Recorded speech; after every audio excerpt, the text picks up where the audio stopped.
What's going on, guys? Richard Quico here. Welcome back to the channel.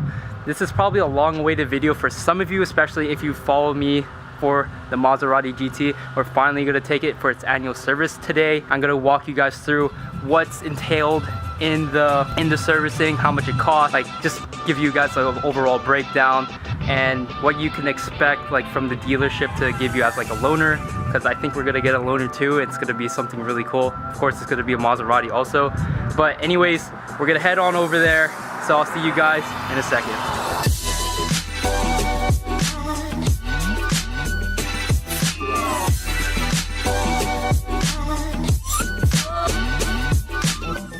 Alright, so just arrived here at the Maserati service center. We got this cool little thing right here too.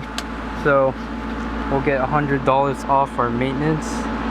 Oh yeah. So gonna go inside, give you guys the breakdown, so you guys exactly know how much you guys are spending on your annual service. The back.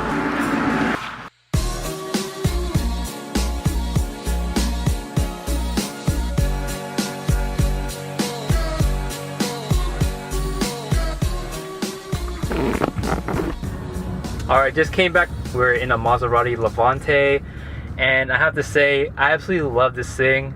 I mean, there's one thing I love about it, I absolutely love about it, and it's the engine. We'll do like a small review of it in the following video after this. But yeah, every time you're on the gas and you put in sport mode, and then you go to shift gears, like, man, it creates like this pop, and I can't help but smile every single time, But anyways, let's get to the main topic at hand, which is how much the annual service is for the Maserati GT. And I'm kind of having a hard time talking right now. I mentioned this in the previous video.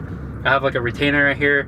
It's making me really, it's making it really difficult to talk. So I apologize, you know, if I'm kind of stuttering and I don't have like much energy in me right now, because my tongue is just getting destroyed. So every 12,500 miles or every 2 years you have to come in for annual service, which isn't too bad, whichever comes first, 2 years or 12,500 miles. For us, they quoted us $1,300, and then what that $1,300 includes in your annual service is it's an oil change, engine oil filter. They replace the pollen filter, which is located inside the car, the air filter, which is located in the engine. They inspect the brakes, they do a diagnostic scan, they clean out the fuel injectors, they do a differential service, they change the fluid in that, they reset the tire pressure, inspect the brakes, and they do a brake fluid exchange. So that's what you get in your $1,300. What we ended up doing is that we ended up opting out of the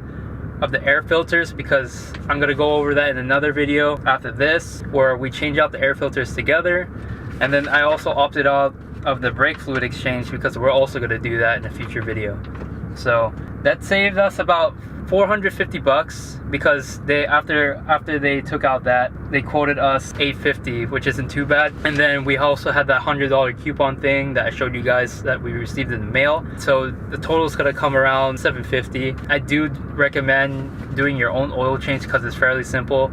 I'm gonna link a video up down below of a guy I saw doing an oil change on his Maserati. I'm gonna do one in the future, but not right now, so I'll link his video up instead. This guy does a pretty good job, and that's where I learned how to do the oil change on the Maserati. The only thing with his video is that he uses the wrong type of oil. I think he used 0W40. The 5W40 is the one that's recommended by the manufacturer. I'll put it up here too, of a picture from the user manual of the GT. That's pretty much it. It's pretty short video today.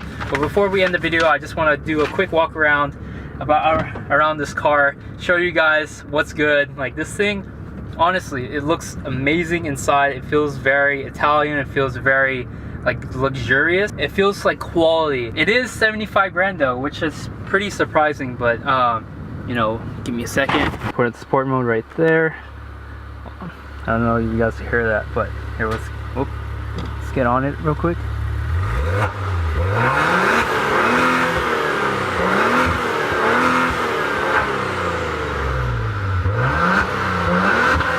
Oh, did you hear that last pop? Like, when you're actually on it, it's so much louder and it sounds so amazing. It just makes me so happy hearing that. Oh my god, this is the one thing I absolutely love about this car, and the one reason I'll probably buy it. I mean, you have other options too. You can get a C63 or for a BMW M3 for the same price. So honestly, I would probably go with those, but this is a great alternative, especially with that engine. Like, it sounds so good. We opted in for the Levante today because my friend over there recommended me this. Like, this is such a nicer drive, and I'm very happy with it. We're gonna have this for a couple days, so definitely gonna do a small review.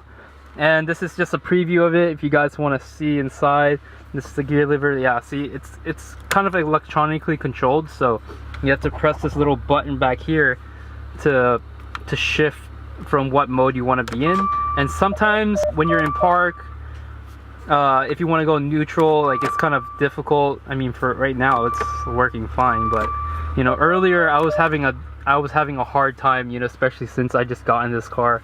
But that's just a minor detail. That's the only thing I'm not happy with the car, but I bet over time I'll definitely get used to it. But that engine, oh jeez. But yeah, this thing definitely looks so great. Look at that. It looks absolutely amazing. Honestly, it definitely does have like a more feminine vibe to it, to be honest. Like, I can definitely see my mom driving something like this. I'd honestly just rather take the Ghibli, not the Levante. But if someone gave me this, I would not complain. Like, holy crap. It looks great. Yeah. Q4.